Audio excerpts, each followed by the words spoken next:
America का B-2 spirit bomber एक stealth aircraft है। इसका मतलब है ये प्लेन रडार पर दिखाई नहीं देता। ये इतना एडवांस है कि किसी भी देश का एयर डिफेंस सिस्टम इसे पकड़ ही नहीं सकता। ये दुनिया का सबसे महंगा बॉम्बर है। एक B-2 बॉम्बर की कीमत लगभग $2.1 बिलियन यानी कि 17,000 करोड़ रुपए है। अब तक दुनिया में सिर्फ अमेरिका के पास ही ये टेक्नोलॉजी है। B-2 बॉम्बर की ताकत उसकी छुपने की शक्ति में है। ईरान जैसे देश जिसके पास मिसाइल डिफेंस सिस्टम है, उन पर भी ये आसानी से बॉम्ब गिरा सकता है बिना उन्हें पता चले। ये बॉम्बर न्यूक्लियर बॉम्ब भी ले जा सकता है और कन्वेंशनल भी यानी आम बॉम्ब से भी। एक B-2 बॉम्बर एक बार में 18,000 किलो बॉम्ब ले जा सकता है, जो किसी भी मिलिट्री बेस, न्यूक्लियर साइट या मिसाइल लॉन्चर सेंटर को छोटी सी बात से उड़ा सकता है। ये बॉम्बर जमीन से 50,000 फीट की ऊंचाई पर उड़ता है।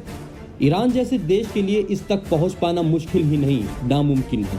और सबसे खास बात यह है कि अमेरिका इस बॉम्बर को छुप कर यूज करता है। अगर वॉर होती है तो ईरान को पता भी नहीं चलेगा कि B-2 आ चुका है और उस वक्त तक बहुत देर हो चुकी होगी।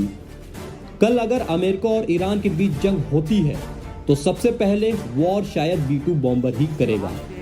B-2 का टारगेट होगा ईरान के underground nuclear plants, missile sites, command control bunkers, air defence system. ये सब कुछ एक ही मिशन में किया जा सकता है बिना किसी के रोके। B-2 बॉम्बर को लोग घोस्ट बॉम्बर भी कहते हैं क्योंकि ये दिखाई नहीं देता, आवाज नहीं करता और सिर्फ उसके बॉम्ब गिरने के बाद ही लोग समझ पाते हैं कि कुछ हुआ है। इसका डिजाइन ऐसा है कि रडार वेव्स इसे डिटेक्ट नहीं कर पाती, यानी ईरान के पास अगर एडवांस रडार सिस्टम भी है तब भी वो इस बॉम्बर का कुछ नहीं कर सकता।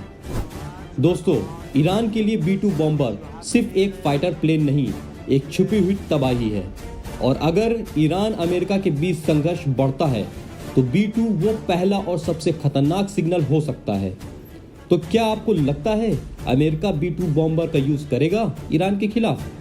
अपना ओपिनियन कमेंट में लिखिए, वीडियो को लाइक करें और चैनल को सब्सक्राइब करें। मिलते हैं अगले वीडियो में, तब तक के लिए जय हिंद।